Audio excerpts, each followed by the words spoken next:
Entonces, vamos con estos acontecimientos que tenemos acá en este mapita conceptual. Vamos a ver la Segunda Guerra Mundial. Vean. Vamos a ir cronológicamente. Los años no hay que aprendérselos, pero es nada más para que me entiendan el proceso. Entonces, Alemania invade Polonia, ¿verdad? El 1 de septiembre. Y esto hace que Inglaterra y Francia le declaren la guerra a Alemania, ¿verdad? Tengan que activarse las alianzas y entonces va a ingresar luego la Rusia, la URSS, ¿verdad? Va a ingresar Italia, ¿verdad? También y Japón. Entre 1939 a 1945, ¿verdad? Inglaterra estuvo liderada por Winston Churchill. Winston Churchill era el primer ministro británico. De hecho, él viene a sustituir en medio de la guerra a Chamberlain, porque Chamberlain se había reunido con Hitler. Hitler le juró, le dio la palabra de niño explorador, ¿verdad? De niño bueno, de que no iba a invadir a nadie más. Y cuando Hitler invade a Polonia, Chamberlain renuncia y nombran a Winston Churchill. Ese señor era un viejillo gordillo, chiquitillo y alcohólico. De hecho, Hitler lo odiaba. Hitler se refería a él únicamente como el borracho. Así era como se refería a él, ¿verdad? Ni siquiera lo llamaba por el nombre, pero ese señor era un genio, ¿verdad? En la estrategia militar, pero sobre todo vino a levantar la moral de las tropas inglesas en algún momento. Entonces, Churchill soporta y supera los ataques de Alemania, porque Alemania empieza a atacar a Gran Bretaña, empieza a bombardear Londres con la misma táctica, ¿verdad? Y bombardea Londres todas las noches, ¿verdad? Y tiene a punto de derrotar a los ingleses, a punto de que los ingleses se rindan. Pero después cometen un error. Ahorita lo vamos a ver. En 1940, Francia es ocupada por Alemania. Vean, en la Primera Guerra Mundial, los alemanes intentaron 3 veces invadir Francia y fueron rechazados. Los franceses no permitieron que invadieran su territorio. Es más, cuando finaliza la Primera Guerra, los franceses construyen la línea Maginot. Fue un muro que hicieron, ¿verdad? En la frontera con Alemania, un muro donde cada cierta cantidad de espacio construían una torre con la idea de evitar el avance, ¿verdad? De los alemanes en caso de un ataque. Pues resulta que esos ataques ahora los alemanes, como son con los tanques Panzers prácticamente así literalmente le pasaban por encima la línea Maginot. Entonces, imagínense que la guerra inició el 1 de septiembre. En junio, o sea, cuestión de 9 meses, y en junio ya tenemos a los alemanes desfilando por los campos elíseos. Oiga, el propio Hitler tomándose fotos abajo de la Torre Eiffel. ¿Quieren verlo? Vean. Yo nada más voy a poner Hitler en la Torre Eiffel. Vean. Vea que no es paja. Aquí está. Oiga, esto es tomado del Instagram de Adolfo Hitler. Por si ustedes no me creen, qué mentiroso el profe. No, en serio, en serio. Vea, aquí está Hitler con sus generales en la Torre Eiffel. O sea, Hitler está diciéndole ahí al mundo, ya cayó el primero, ya me saqué el clavo con el primero, ya cayó Francia, voy por Inglaterra ahora. ¿Estamos? ¿Ok? Ahí está.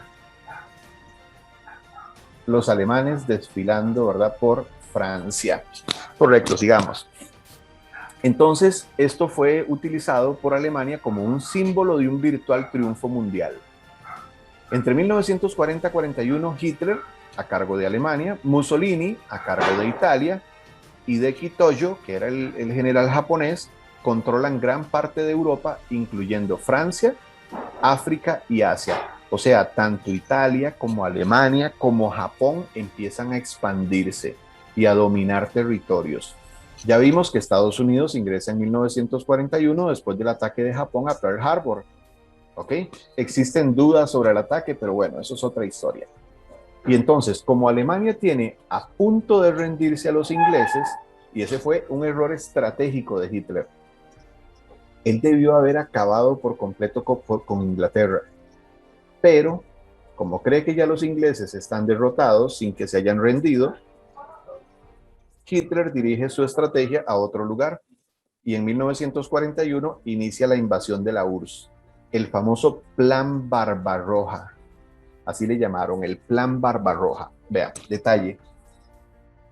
Esto fue algo total y absolutamente sorpresivo, principalmente para la URSS, porque aunque vimos acá que los dos estaban en bandos diferentes, Alemania por aquí y la URSS por acá, Hitler se había reunido con Mussolini tiempo atrás de manera secreta y habían firmado un pacto de no agresión. O sea que aunque estaban en bloques diferentes, ni Alemania iba a atacar a la URSS, ni la URSS iba a atacar a Alemania. El objetivo aquí era muy claro. Alemania y la URSS querían repartirse el mundo. La URSS era una manera también, ¿verdad?, de poder adueñarse de casi toda Europa y sobre todo derrotar al capitalismo estadounidense, ¿verdad?, británico y francés también, porque esos tres son capitalistas. Y en este caso lo que estamos viendo aquí es que el desgraciado de Hitler traicionó a Mussolini. Y entonces, aunque habían firmado ese pacto de agresión, Hitler dice, Stalin jamás va a esperar un ataque de Alemania y entonces Hitler dirige la mayor parte de su ejército a atacar a la URSS. Los planes de Hitler son que en 3 semanas cae la URSS con la Blitzkrieg, ¿verdad? Con el ataque sorpresa y avanzando rápido, en 3 semanas van a estar ellos en Moscú y la URSS en este caso se rinde. Pero dice acá que eso fue un error. Ese fue uno de los mayores errores de Hitler, junto con otro que vamos a ver ahorita. ¿Por qué? Porque al igual que Napoleón Bonaparte le había sucedido en 1812, el francés, ¿verdad?, que intentó invadir Rusia, los nazis avanzaron contra Rusia en el verano. Creyeron que en 3 semanas iban a estar en Moscú y no lo lograron. El ejército de Rusia se defendió, retrocedió hasta las puertas de Moscú, pero sostuvo ahí a los alemanes y los sostuvo y los sostuvo y los sostuvo hasta que se le vino el verdadero enemigo de los alemanes en Rusia, el frío. Se vino el invierno y en Rusia sí que hace frío. Ahí las temperaturas dice que llegan hasta 30 grados bajo cero. ¿Cuál fue el problema acá? Que los nazis no iban preparados para enfrentar una guerra en invierno. Ellos creyeron que la guerra en 3 semanas la ganaban. Entonces los ejércitos alemanes en Rusia, la mayoría murieron de inanición, murieron de hambre, murieron de frío. No llevaban ropa adecuada para el frío ruso. Los zapatos, como un detalle por ahí, los zapatos de los alemanes tenían una especie de puntas de clavo en la suela. Cuando hacían contacto con el hielo, con la nieve, literalmente les congelaba los pies a los alemanes. Los alemanes no recibían, no había cómo mandarles suministros, cómo mandarles alimentos. Por eso les digo que miles murieron de hambre. Y entonces, con un ejército alemán debilitado, dice aquí que millones de alemanes murieron por culpa del frío, Rusia se aprovecha de esto y avanza contra Alemania, ¿verdad? Perfecto.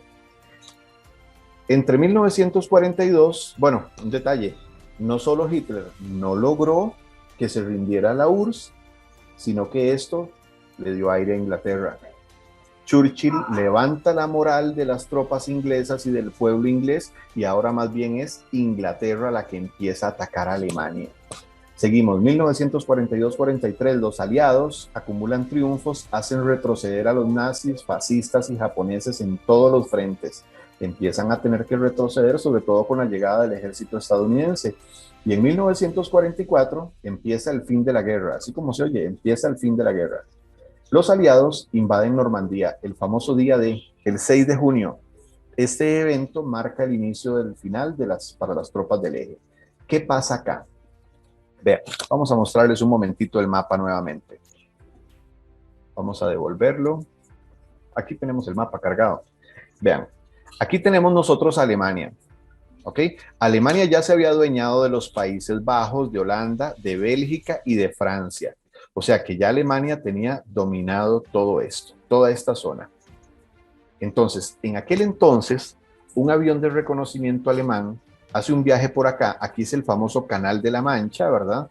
Y identifica que aquí en esta zona, aquí, donde está el punto, se están acumulando gran cantidad de tropas, ¿ok? Gran cantidad de tropas, campamentos militares, tanques de guerra, aviones, pistas de aterrizaje, perfecto. Entonces Hitler dice, estos desgraciados me van a atacar por aquí. Y tiene sentido, era el punto más cercano, ¿verdad? Del mar, desde Reino Unido. Entonces Hitler moviliza las tropas que tiene resguardando sus fronteras en otros lugares y forma acá un bloque defensivo impenetrable. Pero mientras los alemanes se defienden acá y defienden este frente, los aliados atacan por aquí, por la playa de Normandía, aquí por Francia. Y aunque no fue fácil, pero tomaron a los nazis por sorpresa, o sea, los engañaron y empezaron a avanzar y los alemanes a retroceder y retroceder. Pero además, detalle importante, que ya lo vamos a ver ahorita, Italia cambia nuevamente de bando y ya vamos a ver por qué. Sigamos avanzando. Bueno, detalle. Este día D también, y ese es un detalle importantísimo. No sé si alguno o alguna de ustedes ha oído hablar, vamos a parar un toquecito aquí, vean. ¿Alguno de ustedes ha oído hablar del ejército fantasma? No, no han oído hablar del ejército fantasma nunca. Oiga, eso es nuevo. Eso tiene unos 10 años, tal vez. Dígame, Wender. Profe, yo escuché en algún momento ese término, no sé si acá en otro lado, pero lo he escuchado. Ajá. Me Ahí les voy a pasar. saber. Les voy a pasar un documentito en estos días ahí por el WhatsApp sobre el ejército fantasma. Vean. En algún momento, ustedes saben que como dice el dicho, ¿verdad? En la guerra y en el amor todo se vale. En algún momento los alemanes contrataron los mejores directores de cine de Hollywood. Los alemanes, no, perdón, los aliados, Estados Unidos. Entonces, contratan los mejores directores de cine de Hollywood. Y entonces crearon un ejército ficticio, una división ficticia. Estos chavalos llegaban, eran genios todos, ¿verdad? Algunos ingenieros, arquitectos, actores. Entonces, ellos llegaban, los vehículos que utilizaban contaban con grandes parlantes que generaban sonido de balas, sonido de combate, sonido de vehículos, sonido de aviones, ¿verdad? Entonces, por ejemplo, los alemanes estaban X día y ven cómo viene un ejército de frente, pero en eso se viene la noche. Entonces saben que el otro ejército no se va a mover durante la noche. Esperan el ataque al día siguiente. Y al día siguiente ese ejército, oiga, y movilizan tropas y piden refuerzos. Y al día siguiente se despiertan, llegó la luz y no está el ejército. El ejército que venía de frente no está. Se desapareció durante la noche. Y se van a investigar. Oye, y no encuentran huellas en el suelo de vehículos, solo de vehículos, de uno que otro vehículo, de 2 o 3 vehículos. Dicen, pero nosotros vimos tanques, como lo vieron allá en el Canal de la Mancha, en la zona de Inglaterra, como lo vieron ahí. Oye, ¿y sabe qué eran? Era utilería de cine, ni más ni menos. Eran tanques, ajá. Inflables, ¿verdad? Eran tanques inflables, eran aviones inflables. La mayoría de los soldados eran actores de cine. Incluso en las fotos aparece el general George Patton. Patton era uno de los mejores generales del ejército estadounidense, héroe de guerra en la Primera Guerra Mundial, y Patton aparece así,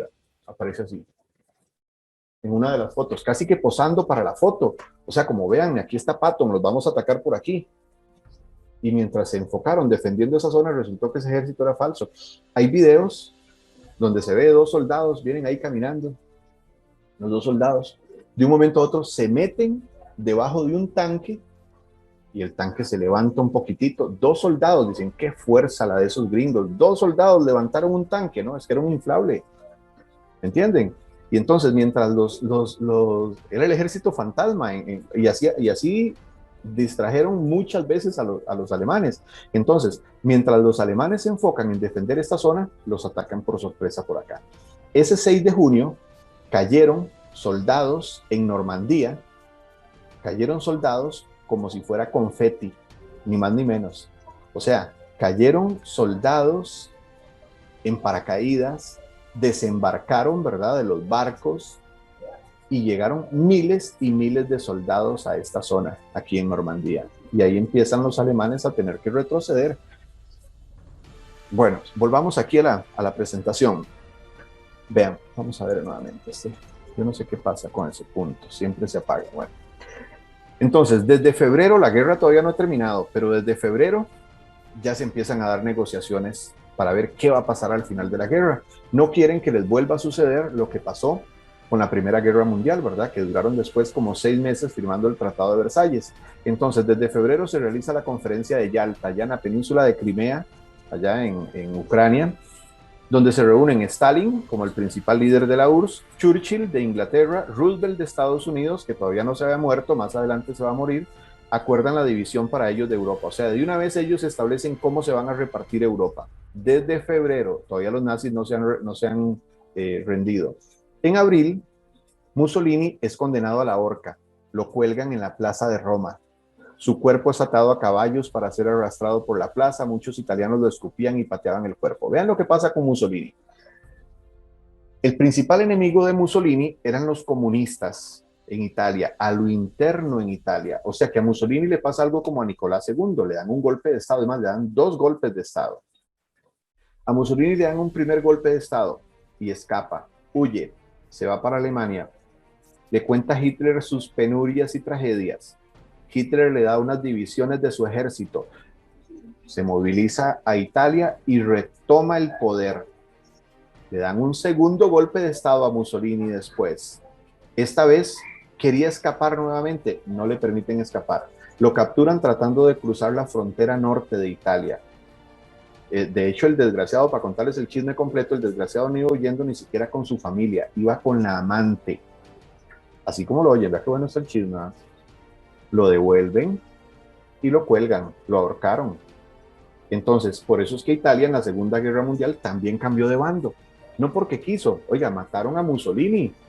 Y entonces matan a Mussolini, toman el poder los comunistas y los comunistas no intervienen en la guerra. O sea, Italia no sigue, Italia se retira de la guerra, pero Italia permite, veámoslo aquí en el mapa, que su territorio sea utilizado por los aliados para atacar a los alemanes. Entonces los aliados se van por la libre aquí por toda Italia y empiezan a acorralar a los alemanes.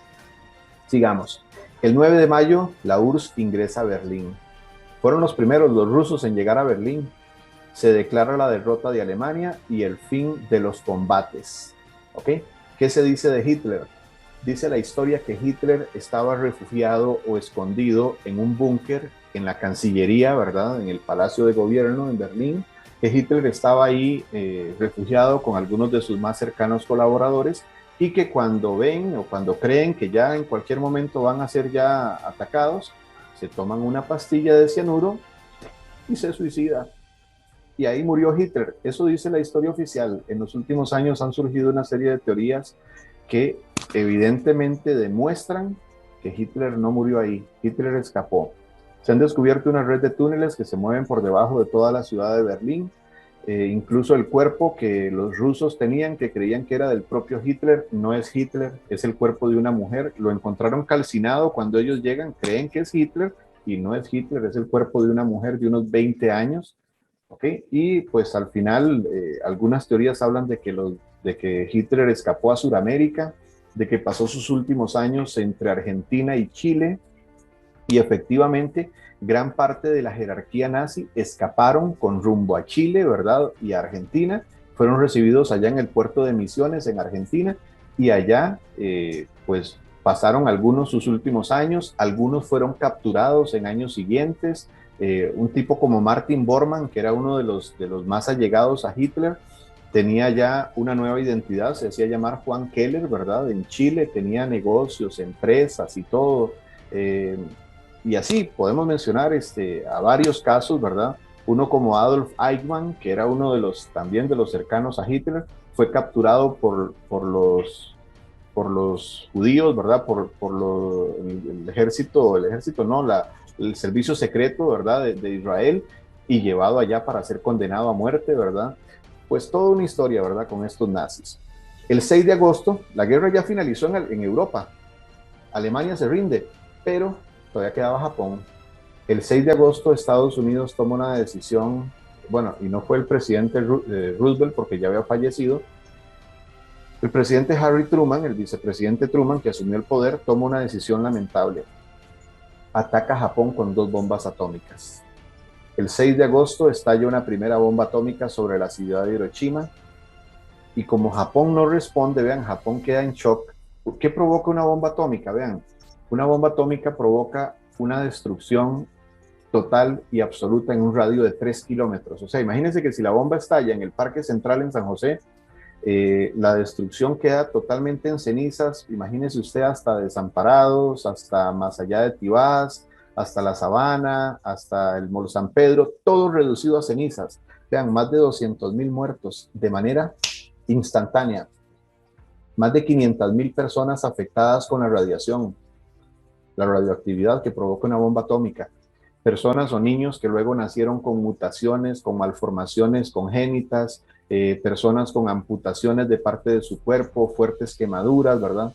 Un crimen contra la humanidad que nunca fue castigado. Vean, ahí está lo de las bombas atómicas. Vean cómo deja un lugar, ¿verdad? Una bomba atómica. Algo impresionante y que hasta el día de hoy quedó impune, ¿verdad?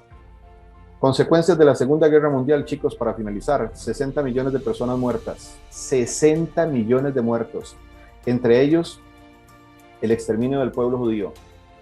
Durante el Holocausto, la palabra holocausto significa sacrificio. Los judíos, si algún día hablan con un judío, no le hable del holocausto, no les gusta, y tienen toda la razón, porque un sacrificio se hace cuando es necesario. Jamás era necesario matar a 6 millones de judíos. ¿Por qué los mataron? Por odio, simple y sencillamente. Pero después de los judíos íbamos a venir todas las demás razas inferiores, ¿verdad? Ahí tenemos la famosa Shoah. Esa es la palabra que prefieren los judíos para referirse a esto. Shoah significa masacre, ¿verdad? Acabó con más de 6 millones de personas.